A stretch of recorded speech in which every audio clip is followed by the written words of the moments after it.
Olá, pessoas! Vocês estão ouvindo o Do The Math. Eu sou o Marcel Giraldini, founder e Chief Growth da Math Group, onde a gente aplica a ciência exata. E essa ciência exata hoje vai render, que hoje, olha, se você tem medo de tecnologia, hoje talvez te assuste, mas no final vai todo mundo entender. O papo vai ser bom ou não vai, Cássio Politi? Vai ser muito bom, Marcel, muito bom estar aqui mais uma vez com você. Olha, como de praxe, eu apresento o nosso outro convidado aqui, o convidada da Mets e a nossa convidada externa. Hoje estamos desfalgados da Fabi, sempre faz falta aqui, mas a Fabi volta na próxima edição. Mas temos aqui a Jocasta Bortolatti, que é Growth Manager da Loft. Olha, a Loft é uma startup que usa tecnologia para facilitar quem quer comprar, quem quer vender imóveis, ter uma jornada mais tranquila, mais fácil ali. Jocasta, muito bom ter você aqui. Obrigado por aceitar o convite para participar com a gente hoje. Olá, pessoal, tudo bem? Eu sou a Jocasta, um prazerzão estar aqui com vocês. Me sinto honrada ainda mais para falar de ciência, né? É um tema que eu gosto bastante e que eu acho que é muito importante no cenário de marketing, cada vez mais. É isso aí, é o casamento, né, Jocasta? Marketing e dados e tecnologia já tem nome para isso, né? Martech, né? E estamos bem alinhados quando a gente fala disso, né? E no caso específico de real estate, queria começar aqui perguntando como que se define o modelo de atribuição nesse cenário, né? Porque, como eu falei na abertura, vocês facilitam a compra e venda de imóveis. Eu vou exagerar um pouco aqui, mais ou menos do mesmo jeito que você compra e vende uma camisa na internet. É óbvio que a compra não é tão simples assim, a jornada não é tão simples assim, mas é mais ou menos nesse sentido que vocês trabalham. E aí, como é que se mensura isso, né? Como é que o Last Click ajuda ou confunde vocês na hora de atribuir o resultado de uma venda? Claro, sem dúvidas, a tomada de decisão para comprar um apartamento, ela com certeza é muito mais delicada e complexa do que comprar um tênis ou uma televisão. É algo que leva, às vezes, muitos meses, às vezes até anos de planejamento e preparação, até de fato o cliente começar a fazer visitas e submeter propostas. Às vezes é meses de preparação, não é nem para, de fato, comprar, mas sim para começar ali a demonstrar a intenção de concluir o fato. E a gente que está do lado de marketing tem como missão ajudar esse cliente a encontrar o imóvel ideal, amparar ele nos momentos de dúvida, até que ele consiga concluir ali todo o necessário para conquistar o seu imóvel. E aí, até um pouquinho antes de adentrar o modelo de atribuição, a gente de marketing também tem como missão toda essa parte educacional. A gente tem, por exemplo, o Portal Loft, que tem um monte de conteúdo lá, que a gente cria conteúdo que a gente gosta, acha que é relevante para o público, mas também conteúdo que a gente vê no Google, que o cliente tem muita dúvida e ele precisa de algum apoio. E aí, agora, adentrando no modelo de atribuição. Falei aqui que a gente tem canais de marketing e que a gente tem conteúdos também. E como é que eu vou saber se o conteúdo é o que está trazendo, se é o canal de marketing, qual canal, se foi um canal que ele é mais performático, ele é mais de final, ou se é um canal de começo de funil, porque o cliente nem conhecia a nossa marca, e aí eu fui lá, fiz um display, um vídeo, mostrei para ele que a gente existe e aí ele começou o contato. É muito difícil para um gestor tomar a decisão de alocar mais ou menos o investimento em um canal ou em alguma estratégia, que às vezes nem é uma estratégia que envolve canais pagos, se ele não tem algum modelo de atribuição que atenda o negócio. Hoje, infelizmente, o nosso mercado trabalha muito com last click. Quase todas as maiores empresas, não só as maiores, quase todas as empresas usam modelo padrão last click. E é muito difícil, porque alguns canais vão ser privilegiados nesse modelo, e se a gente colocar ali todo o nosso esforço de estratégia e investimento nesses canais, não necessariamente a gente vai trazer mais incremento, vai trazer mais clientes, ou ainda, para mim, o mais importante, não necessariamente a gente vai contribuir mais para o cliente, a gente vai mostrar valor e vai dar apoio para ele seguir na jornada dele. Então, me preocupa muito isso, de além de não agregar resultado, também está atrapalhando a vida do cliente. E isso tem várias consequências, né? Ele pode ficar com uma impressão ruim, a gente pode estar enchendo o saco dele, ele ficar com raiva da marca, porque ele está sendo impactado muitas vezes com algo que não é relevante.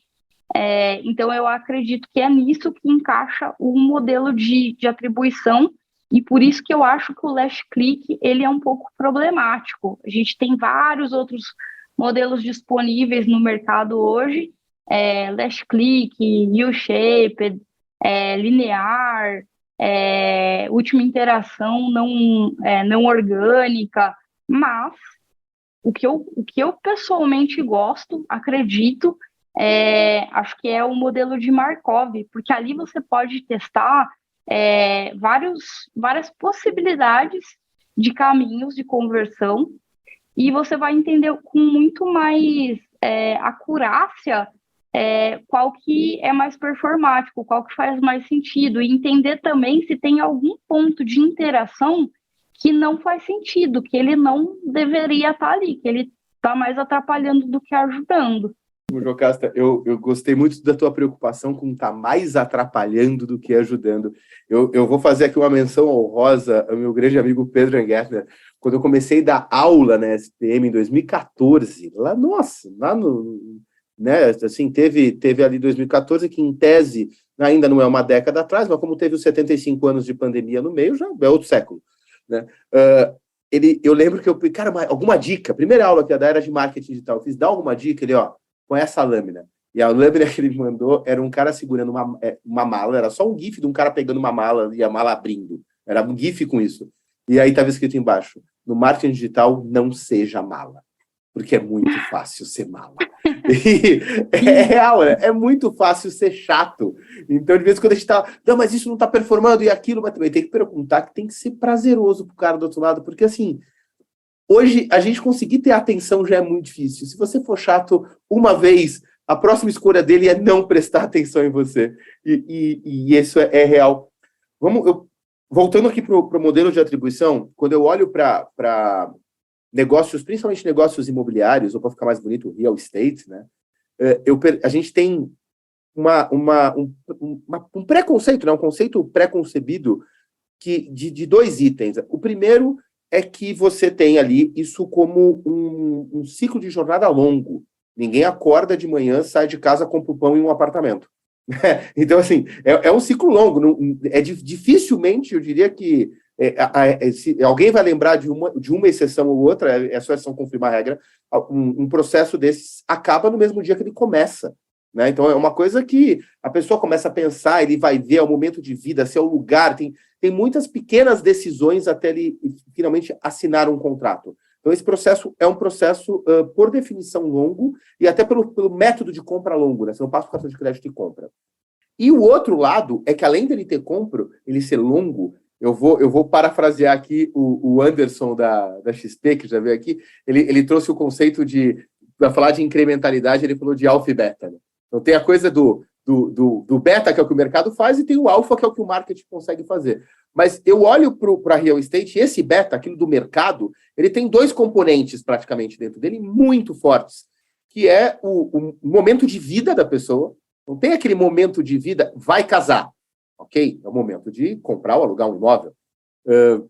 Vai ter um filho, descasou, vai mudar de cidade, que você influencia zero, né? Uma empresa, a Loft não vai influenciar em aumentar a natalidade do Brasil. Né? É muito difícil disso acontecer para as pessoas começarem a querer casas maiores. E tem ali, óbvio, a economia, juros maiores, juros mais baixos, a economia melhorando, né, a economia piorando, essas mudanças drásticas, eu vou para uma casa mais cara, mais barata, vou fazer essas mudanças.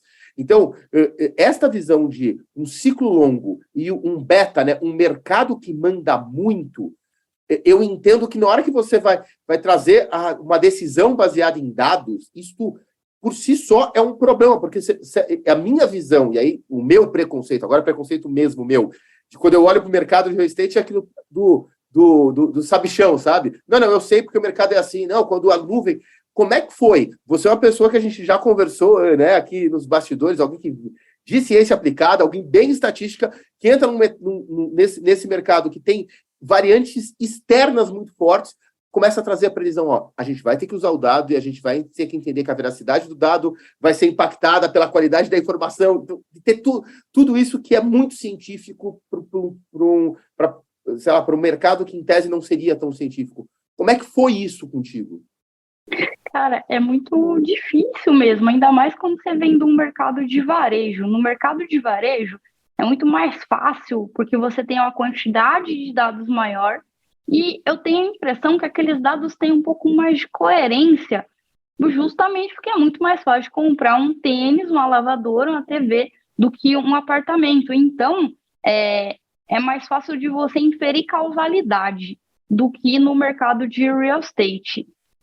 Várias e várias vezes eu já cheguei no nosso time de Data Science tentando elaborar estratégias para aquisição de usuários mais qualificados, usuários que estão mais prontos para fazer a aquisição de um apartamento, mas o time de Data Science sempre tem essa devolutiva. Jô, essa estratégia que você trouxe é muito legal, é muito bonito o seu pitch, mas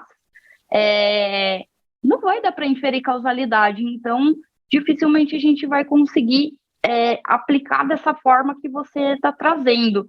Então a gente acaba indo para outros caminhos, tentando oferecer para o usuário o que ele está precisando naquele momento. E eu não sei exatamente, ele não chega para mim e fala, Jô, eu estou pensando em fazer um consórcio e estou analisando aqui o que tem de apartamento que eu vou comprar daqui nos meus planos uns 3 anos. A gente não chega e me fala isso. Ele simplesmente chega no site, navega ali à vontade, às vezes de uma forma muito parecida do que um cara que já está ali com o dinheiro na mão para converter, que ele estava economizando há muitos anos. Ou o cara simplesmente é rico e acordou querendo comprar um apartamento e entrou no nosso site e viu que tinha uma oportunidade legal. As pessoas não chegam para a gente e falam isso. E aí, por isso, de novo, o modelo de atribuição de Markov, ele me ajuda, pelo menos, a entender como que eu me posiciono perante aos clientes. Se eu estou com uma frequência alta, se eu tenho um canal que está muito enchendo o saco ou não, se eu estou tendo uma estratégia minimamente assertiva e que tipos de ajustes que eu preciso fazer. Nisso, é interessante a gente trabalhar também, tentar minimamente ter alguns clusters de clientes que entraram e tiveram um determinado comportamento, eu não posso inferir 100%, mas eles têm uma tendência a se comportar depois dessa forma ou de outra. E ali a gente tentar fazer alguma separação, mas eu acho que esse seu preconceito, ele não é tão distante do que acontece na vida real, não. Como é que é a janela de estudo em tempo, assim, para pensar em safra? Imagino com o celular ali, uma semaninha a pessoa tomou uma decisão, né? Você que vem do varejo. Quando você chega ali e olha essa safra que você falou, eu não sei, mas o que é uma safra base de compra de imóveis? Claro, no varejo, a gente costumava fazer esse tipo de análise por categoria. Uma categoria de celular, como você mencionou, para alguns varejos que eu já conversei, já trabalhei em alguns e já conversei com pessoas de outros. A gente pode, com não tanta insegurança, inferir que numa janela de 3 dias a pessoa tem capacidade de tomar a decisão. Uma categoria de imóveis, ela já é bem mais demorada, ela vai para uns 30, 45 dias. A pessoa precisa de bem mais informações e, enfim, dados para tomar decisão e, de fato, fazer a conversão. Para a categoria de real estate, isso pode levar mais de ano para, de fato, acontecer. Só que a gente que trabalha com marketing, com mídia, eu não posso dizer que... Aí entra uma nova complexidade. O cara demora para converter, mas eu não posso ir lá impactar ele, falar, oi, tudo bem, eu sou incrível, eu vou resolver os problemas da sua vida, porque com a minha empresa tem muito menos burocracia, vai facilitar a sua vida, vai ter muito mais transparência, você não vai cair em golpe.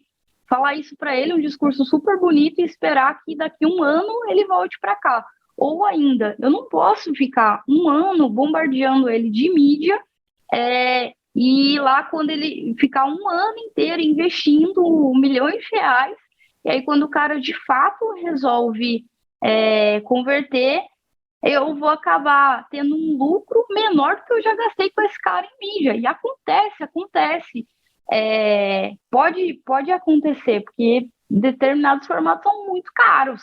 São bons, são caros, e quando você tem ali uma frequência muito alta, num período muito alto, você consegue gastar uma grana bem consistente, bem alta também. Então, aqui na minha realidade, quando a gente junta esses 2 fatores, o tempo que o cara vai levar para converter e o tempo que as minhas mídias vão ser efetivas, a gente analisa ali pelo menos de uns 4 a 6 meses, não muito mais, não muito menos que isso. Porque também, se eu impacto ele e paro de impactá-lo por 6 meses, esse cara já esqueceu da minha existência. Então, ali neste período, eu tenho que entender quem que é qualificado, quem que não vale mais a pena eu ficar impactando, porque estou enchendo o saco da pessoa e também ela não é tão relevante nesse momento, e tomar decisões, priorizar. Mas não dá para tomar decisão baseado só no que aconteceu esse mês, só no que aconteceu o mês passado. É necessário ter uma janela maior, da minha realidade aqui, pelo menos uns 4 meses, que eu vejo que é bem diferente de outros lugares que eu já trabalhei, que não chegava a janelas tão altas. Lá na minha realidade de varejo era no máximo uns 45 dias, a gente tinha ali a maior parte do dado para tomar decisões bem assertivas. Ô, Jocasta, você falou aí que o last click, né, não é a melhor solução. A gente já viu isso aqui em outros episódios. Marcel já bateu nessa tecla. Mas você defendeu muito Markov aí, né? O modelo de Markov. Por quê? O que ele tem de tão bom que você recomenda, gosta? Por que Markov? Sim, o modelo de Markov, você consegue analisar várias possibilidades de caminho de conversão. E ali dentro dessas possibilidades de caminho de conversão, você consegue ter uma aferição um pouco mais científica das quais que de fato funcionam melhor. Ao invés de eu falar assim, Google é a melhor, eu posso entender que tem um certo mix, que não vai ser só o Google, que não vai ser só o Facebook ou um remarketing, entender qual que é um mix que é mais performático. Ou ainda, eu posso entender que do mix que tem uma conversão legal, tem um canal ou outro, ou campanha. Eu não gosto de analisar no nível de canal. O nível de canal, ele engana muito, porque às vezes você tem um canal que tem 2 ou 3 campanhas que são incríveis e tem lá outras 50 que não são tão boas assim, mas investem um pouco menos. Então, quando você vai analisar só no nível de canal, ele pode pegar ali a soma de tudo e te enganar. Então, pelo menos, minimamente no nível de campanha. E aí você entende ali quais que talvez elas só estão pegando o lead e chutando para o gol, mas se ela não estivesse ali, aquele lead ia acontecer de qualquer forma. Então, por isso que eu gosto muito mais do modelo de Markov. Ele pode se adequar a diferentes realidades e trazer ali um dado muito... Dado é uma coisa, dado é quando você tem lá os números, mas eu acho que o modelo de Markov ele tem muito mais potencial de trazer informação, transformar o dado em informação, que é algo bem diferente, para você conseguir ter tomadas de decisões que vão agregar mais para o seu negócio. Eu tenho uma visão bastante parecida, principalmente quando a gente está olhando um agregador que faz pouco sentido, né? Você falou assim, vou agregar no canal. Cara, você tem 5 campanhas maravilhosas e tu testou 14 que foram horríveis, aí tu agrega no canal, tu vai achar que o canal é horrível de conversão. Não, ele foi horrível naqueles 14 testes, mas as 5 finais que a gente acertou a mão, foi muito bem. Eu acho que isso vai ajuda a te dar mais veracidade do dado. para quem quiser falar, putz, mas acho que, então, como é que faz?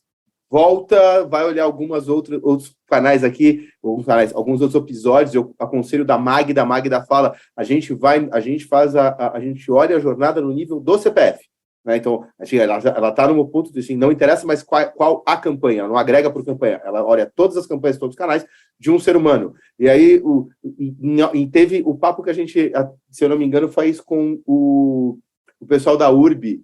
Eu não tenho certeza, depois eu faço uma errata se não for, que ele chegou, olha, a gente começou com o Last Click, era melhor do que não medir nada, e também está certo, se você não está pedindo nada, comece com o Last Click, está pronto, faça alguma coisa. Eu acho que o movimento é bastante importante, e eu acho legal que tu trouxe, e eu estou vendo no nosso papo, o movimento para a tua carreira, deu exemplo de lugares anteriores e tudo mais, mas só que ficou muito claro, né, no papo que a gente fez para se preparar, e no papo, no papo agora, durante o podcast, que você conseguiu trazer a área de dados para dentro da área de marketing, uma coisa meio que de cultura de dados. Acho que isso, para mim, fica bastante claro aí na Loft, que vocês conseguiram colocar o Growth como uma área que trabalhou cultura de dados. E a gente prega aqui no podcast muito que isso é fator crítico de sucesso. Precisa ter uma cultura de dados, uma cultura que não é o dado pelo dado, é a informação, e a informação tem que gerar uma ação, e você deu vários desses exemplos. Então, eu me arrisco a dizer que tu encontrou aquele sweet spot ali, de pegar e conseguir trabalhar todos os elementos necessários. Então, se você não concorda, fala que eu estou errado, a gente corta a minha pergunta, mas se você concordar comigo, quais são os elementos que tu olhou e falou, não, agora está na hora que o pessoal vai conseguir perceber a utilidade de dados? Que eu sei que tem gente que ouve aqui e fala, putz, na minha empresa não dá, mas já tá, não dá porque não está pronto, mas está tudo ali, sabe, para fazer. Quando é que você percebeu? Não, é pegar porque tem todos os elementos aqui, o pessoal vai usar, de fato, o dado para tomar a decisão. Mais uma vez, você está certo. Foi assim mesmo quando eu entrei aqui. Quando eu comecei a trabalhar com marketing, acho que foi lá para 2010, 2011, eu me achava uma grande sonhadora. Eu via que o mercado tinha um monte de problema para resolver e eu achava que se eu não era a solução, eu ia encontrar quem era e eu ia ficar sempre provocando para a gente encontrar a solução de vários problemas. Às vezes é chato ter uma pessoa assim, mas às vezes quando essa pessoa cai no lugar certo, é legal, gera mudança, gera transformação.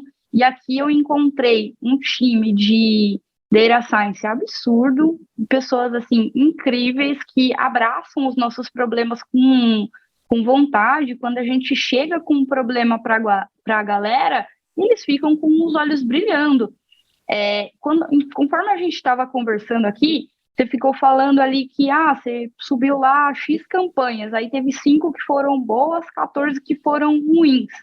Tem empresas que vão querer crucificar quem subiu essas 14 campanhas ruins. Por que não previu que ia dar resultado ruim? Por que não... Mas não é assim que a matemática funciona, a gente precisa testar. É verdade. E essa galera que eu encontrei aqui, eles não têm problema com errar, porque quando a gente erra, a gente aprende e é assim que a gente entende qual que é o jeito certo, como que a gente vai fazer melhor. Então, quando eu cheguei, eu ouvi alguns problemas, e aquilo me brilhou. Eu adoro achar problema, eu acho maravilhoso, eu adoro levar feedback, eu adoro que falem no que eu errei, porque é sempre uma oportunidade de, na próxima, fazer melhor. É assim que a gente aprende. E aí eu vi algumas oportunidades, alguns problemas, algumas coisas que eu acreditava que a gente poderia fazer diferente. E aí eu fui meio tímida numa agenda com uma pessoa de data science e falei disso. Olha, eu acho que tem oportunidade da gente aplicar aqui diferentes modelos de atribuição. A pessoa simplesmente pegou e saiu fazendo, e na próxima agenda já tinha algo bem... não algo concreto, algo bem desenvolvido para apresentar. Eu digo que não foi algo bem concreto, porque depois daquela agenda, essa galera, cada vez que reúne com a gente aqui que está mais focado nas campanhas, no marketing tradicional mesmo, cada vez eles trazem mais coisa. Então, cada vez que eu acho que já está concreto, eles colocam um tijolinho a mais e vão adicionando mais coisas. E eu, sinceramente, não sei onde isso vai parar, mas quero ver até o final, porque é algo que me encanta. Uma coisa que você falou aqui eu achei interessante foi que a ideia das 14 o pessoal tem que aprender, né? Porque senão não tem como fazer. Mas tem algo no Brasil que o pessoal, principalmente esse livro, eu não vou nem citar a bibliografia, mas eu acho que vale a pena para a pessoa entender, ler o título inteiro. Quem não sabe, eu vou deixar o link aqui do livro do Randy Bien, que todo mundo já deve ter ouvido falar alguma vez na vida, que é o Fail Fast, Learn Faster. As pessoas esquecem que vem o Learn Faster depois. Então, de vez em quando, eu estava almoçando com um executivo hoje, não vou falar da gravação, senão ele vai saber quem é, e aí ele estava me contando, não, é que a gente fez isso nesse ano, aí deu errado aqui, e em nenhum momento ele falou que ele aprendeu. E aí ele falou, né, até essa coisa do errar rápido, o pessoal está errando muito, quando eu falei, você está repetindo o erro, né? Assim, tu não está aprendendo, tu esqueceu o segundo ponto. E o erro deixa de ser um problema quando você está pagando para aprender. Literalmente, ele deixa de ser um problema porque você foi lá, aprendeu, entendeu, executou alguma coisa e melhorou um pouquinho e fez diferente na próxima, viu outro jeito que não funciona, mas daí tu vai colecionando formas que deram errado para tu chegar mais próximo da forma que deu certo. Talvez até, assim, é o modelo de acerto e erro, mas assim, isso é um método científico, né? Pegar lá o manifesto do Kevin Bacon sobre o método científico, você vai ver um grande acerto e erro. E o pessoal esquece desse pedaço, isso me deixa um pouco, às vezes, quando... Gente, é que a parte... Vocês só leram a parte fácil do livro, né? Porque a parte fácil é o Fail Fast. A parte que importa é o Learn Faster, e essa não é fácil. Essa a gente tem que suar para aprender, para entender o que aconteceu ali. O Cássio está com uma cara de quem quer me... Então, mas esquece, esquece só desse pedaço. Você estava otimista, Marcel. Leram realmente o livro? Porque, deixa eu trazer um dado, coincidentemente hoje também, dei de cara com um artigo, vou deixar o link na descrição aqui do podcast, tá? É um artigo do Marketing Tech News, tá? Falando de uma pesquisa da Gartner. Olha só, a pesquisa de junho de 2022, super recente, com quase 400 profissionais de marketing que usam Analytics. É bem de quem a gente está falando aqui. Sabe quantos realmente usam a decisão, os dados para tomar decisão? Segundo a Gartner, 53%, metade. Então, a outra metade não tá nem perto disso que você descreveu, Marcel. Talvez eu esteja viciado na minha bolha. Pode ser. Pode ser. Eu li um livro de Analytics há um tempo atrás, e daí logo no começo ele falava que não era para a pessoa que estava lendo aquele livro se frustrar, porque normalmente, é um livro antigo, nas empresas, a tomada de decisão é da pessoa mais bem paga da sala. Mas é sempre importante a gente entender de Analytics e tentar levar... Eu vou arriscar. Você leu o livro que para nós nesse podcast é uma bíblia, Web Analytics 2.0. Isso, cara, eu conheci o Avinash em pessoa, sabia? Ele veio para o Brasil uma vez. Tive a oportunidade de conhecê-lo. Eu não sei se ele veio mais vezes, mas uma das vezes que ele veio, se ele veio só uma ou mais, eu conheci ele, eu fiquei muito emocionada. Eu acho esse cara muito incrível. Eu não li agora recente, esse livro faz um bom tempo, mas várias coisas que tem nesse livro me marcaram bastante, e essa foi uma delas.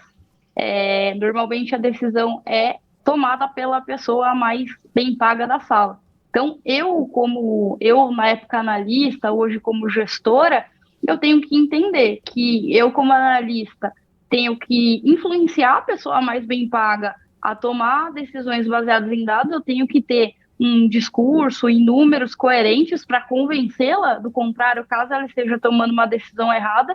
E eu, como gestora, não tenho que ser esse tipo de gente que toma decisão da minha cabeça, nunca, jamais. Ao contrário, eu tenho que, assim como o Avinash, ser uma evangelizadora dos dados e das informações. Então, o que acontece nesse caso? As pessoas vão pelo senso comum, é isso? Se você, quer dizer, nesse anticaso, né, assim, quando não tem esse perfil, né, do decisor que olha para dados, as pessoas vão vão acabar indo por uma decisão, né, como você falou, da pessoa mais bem paga na mesa, né? A gente está falando aqui de uma questão cultural, é isso? A gente está falando de uma questão forte, cultural, e eu tenho uma teoria bem forte. Até falei sobre isso com algumas pessoas num evento na semana passada, e várias pessoas me relataram situações parecidas. Quando a gente pega qual que é a geração que está vindo formada em dados, a geração, principalmente quando a gente fala do mercado mobile, que é gigantesco hoje, e aplicativos, a primeira turma formada que conhece, sabe como trabalhar com aplicativos, está se formando agora. A gente está no máximo na segunda turma que está se formando nesse negócio.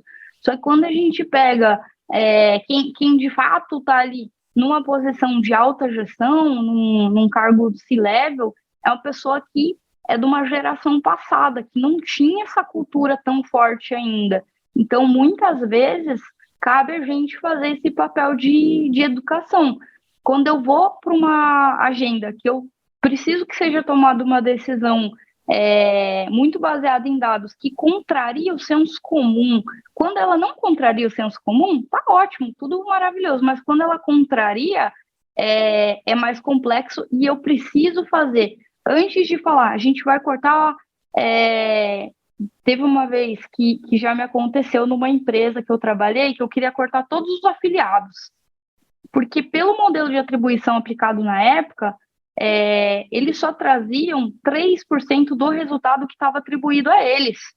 E aí o pessoal do comercial ficou super assustado, porque lá no report eles viam uma venda gigantesca vindo dessa origem. Mas, pelos meus cálculos, se a gente pegasse todo o dinheiro que colocava neles e colocasse num canal que tinha incrementabilidade, a gente ia trazer uma venda muito maior. E ali foi uma grande aposta. Então, antes de falar, vou tomar essa decisão, vocês vão ficar com medo, mas confia que vai dar tudo certo. Teve que ter um trabalho de educação antes, de mostrar como, basicamente, assim, apresentando de uma forma para leigos entenderem, e é assim que a gente democratiza o dado, tá? Não é querendo falar de um jeito difícil, importante, para parecer inteligente. Não, é entendendo qual que é seu público, e explicando de uma forma que ele consiga entender e depois comprovando aquilo, se deu certo ou se não deu. Então, não importa não importa a posição que a gente está. Se você tem o conhecimento e pode, de alguma forma, contribuir, não interessa se você é um analista, se você é um gerente, se você está num C-level. Faça isso, porque você vai estar ajudando a transformar o mundo e transformar as empresas para algo melhor do que elas são hoje. Você colocou aqui grande aposta, Jocasta, deixa eu tomar liberdade de trazer para o conceito que a gente costuma usar de aposta aqui, que várias vezes, quando a gente fala no podcast, o de CRO, a gente falou muito sobre isso, nos de CRO, porque já foi mais de um agora, que são pequenos testes, não grandes apostas. No contexto que a gente usa quando a gente está trabalhando em CRO, ela fez uma grande aposta política ali, mas ela tinha certeza da informação. Então, uma coisa é você estar olhando os dados, gente, é muito claro que isso aqui não está funcionando. Vamos parar de fazer? Ou é muito claro que, visto o modelo que a gente já testou, e se mostra viável para nós, ou se mostra válido, isso está funcionando. Vamos aumentar? Aí a gente não está falando de... Isso, quando a gente está falando de grande aposta do ponto de vista lá no CRO, só para o pessoal não falar, poxa, mas de vez em quando eles falam que não para grande aposta, e sim, acho que a diferença aqui foi a aposta política dela. Não, tira, porque vai dar certo.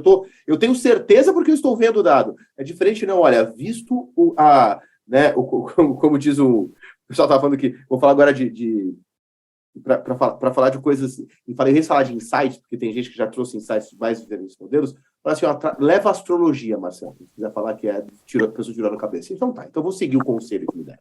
Então assim, dada a minha astrologia, hoje o Sol está em Urano e a Lua em Saturno, a gente tem que fazer isso aqui. Isso é uma grande aposta, porque eu tirei do nada, tirei da genialidade humana. E de vez em quando essa genialidade, os astros, pode ser que funcione.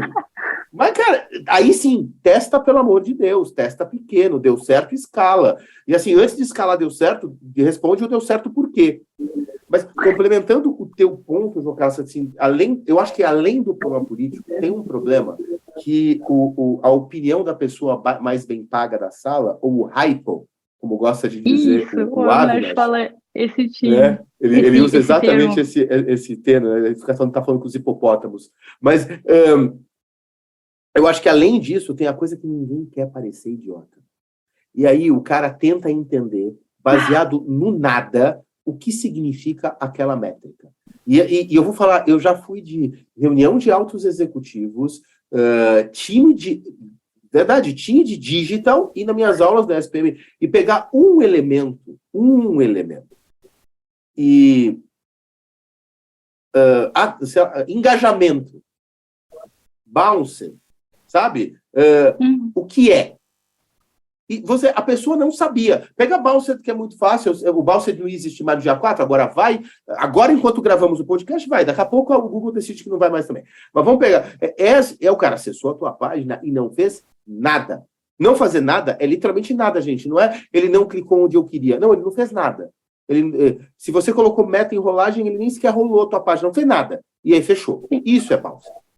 Ele só clicou na sua página e foi embora. Ele só clicou e foi embora. E aí, quando você pergunta, não, é aquele cara que essa página ele acabou a jornada. Não. Se ele acabou a jornada, que teve mais um clique. Então não foi bounce, então foi página de saída. Ah, é a mesma coisa. Não é. Não é a mesma coisa. O conceito é outro. Como você tem que pensar é outro. Você saber o que significa aquilo te habilita a olhar para aquele dado e tomar uma decisão correta. E eu acho que isso, o medo de parecer idiota, as pessoas têm medo de perguntar. A professora que um dia eu vou trazer aqui, ela está fugindo de mim porque ela está na Visa hoje e ela está muito importante. Né? Eu não vou falar que é a Renata Benigni, senão vai ficar chato. Assim, eu quero trazer a Rê aqui porque a Rê faz o seguinte, a Rê é uma das professoras de marketing mais geniais que eu conheço. Assim, que eu tive o prazer de ter uma aula com ela, eu estava e a vergonha de que nessa aula eu estava dividindo o palco com ela. Não podia. Mas assim, a Rê falava assim, eu comecei minha carreira, eu era engenheira. Ela é engenheira, né? Porque jogou o currículo fora. Comecei minha carreira, eu era engenheira. E como eu não sabia nada, eu podia perguntar para todo mundo. E é por isso que muitas vezes ela tirava a solução óbvia da frente de todo mundo. Porque, como é que mede isso? O que significa isso? Isso. Não, peraí. Então, 1 mais 1 é 2, né? Aí todo mundo, mas ninguém parou para pensar com medo de parecer idiota. E eu acho isso, assim, gente, tudo isso é muito novo. A gente está discutindo aqui, olha, presta atenção, a gente está falando que o GA4 vai mudar conceitos que do Google Analytics do Universal ID, que morreu. O Google Analytics, ele virou padrão e não sei o quê, mas se a gente volta para 2009, cara, assim, não era nada, sabe? Não era nada. A gente estava usando WebTrends para medir coisa em 2009, de verdade. Então, olha o ciclo que uma coisa nasceu, virou padrão e morreu, e está entrando uma nova. As pessoas não têm que ter vergonha de perguntar, porque nós estamos criando tudo isso. Não é uma coisa de falar assim, eu não sei o que significa EBITDA, e estou trabalhando dentro da contabilidade. Não, aí você está errado mesmo, né? Vai comprar um livro, ler, estudar. Mas no digital a gente está criando as coisas, não é feio não saber. Então, eu acho que tem eu queria, além do conceito cultural, essa coisa da exposição política, muitas vezes, na minha percepção, tá, nos ciclos que eu acabo indo, mas aí eu estou pegando tanto de aula quanto de consultoria algumas vezes, a pessoa tem medo de perguntar porque ela não quer passar por idiota. Tu concorda? Tu já viu isso? Tu vê isso acontecendo, Jocasta? Sou só eu que estou andando com as pessoas erradas. Tem ambientes e ambientes diferentes que isso pode ser tratado de uma forma ou de outra. Na minha vida real, como ser humano, e na minha vida profissional hoje, como que funciona? Se eu parar para lembrar agora uma grande besteira que um colega meu falou em algum momento, a gente estava numa reunião, de repente o cara perguntou alguma coisa idiota. Eu não consigo lembrar de forma alguma, porque provavelmente alguém rapidamente respondeu e acabou o assunto. Eu sinto que hoje as dúvidas, mesmo que idiotas, elas são abraçadas. E na minha vida real, as pessoas que eu convivo, eu posso perguntar 2 mais 2, quanto que é mesmo? E alguém vai me responder, e a pessoa simplesmente vai responder e acabou o assunto. Não vai ficar julgando se eu sou idiota ou não. Na maior parte quando eu vou em eventos, eu frequento muitos eventos, principalmente de mobile, e às vezes eu falo uma besteira ou outra no palco, às vezes eu falo alguma coisa que é muito básica, e eu sinto que ninguém fica me questionando isso depois, ninguém me acha idiota por isso. E, às vezes, quando eu estou assistindo a uma apresentação de alguém, eu vejo que isso acontece também, mas eu não fico matutando isso na minha cabeça.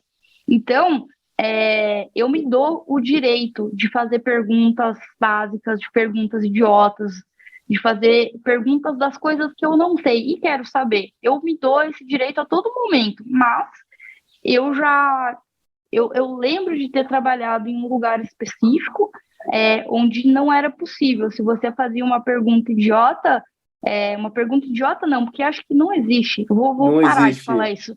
Eu vou Parar de só. falar de pergunta idiota, que não existe. Não, o meu adendo de Pode professor comentar. aqui. Eu tenho aluno que fala assim, professor, posso fazer uma pergunta idiota? A minha resposta, depois do final do curso, eles param de falar. A resposta, a primeira, direta, assim, é idiota é não perguntar.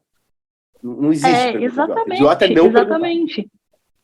Mas já teve um lugar que eu nem trabalhei lá direito, eu só fiz um projeto específico nesse lugar, durou pouco tempo, mas se você falava uma coisa mais básica, uma coisa que todo mundo estava sabendo, menos você, todo mundo ficava te olhando feio, você levava feedback depois. Às vezes, na própria reunião, você já levava uma patada monstruosa porque você estava incoerente. Agora eu estou lembrando de um outro projeto, lembrei de 2 projetos aqui rapidamente que eu participei e que era assim, eu já cheguei a ouvir, teve uma vez que estava sendo apresentada uma campanha de marca, uma campanha de branding, e era assim, não tinha pé nem cabeça. E aí eu pensei, como que eu vou questionar isso sem falar que tá uma merda? Daí eu lembrei de um conceito que eu tinha visto de neurociência.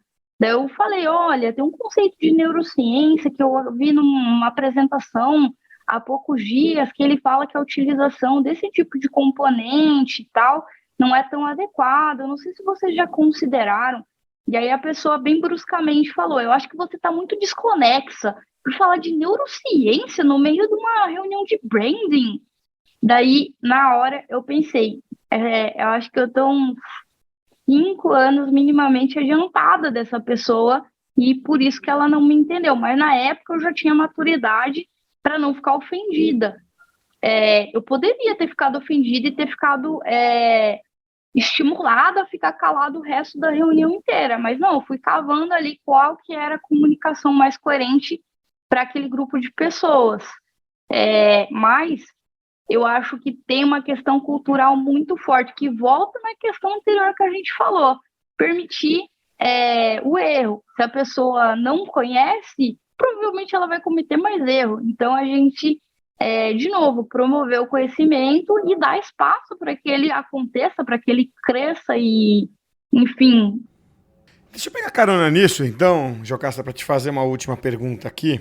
Vamos voltar um pouquinho no modelo de atribuição, né?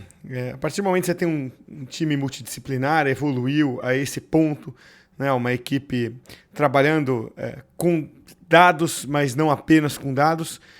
Em que momento dá, ou vale a pena, ou é até necessário, você criar o próprio modelo de atribuição?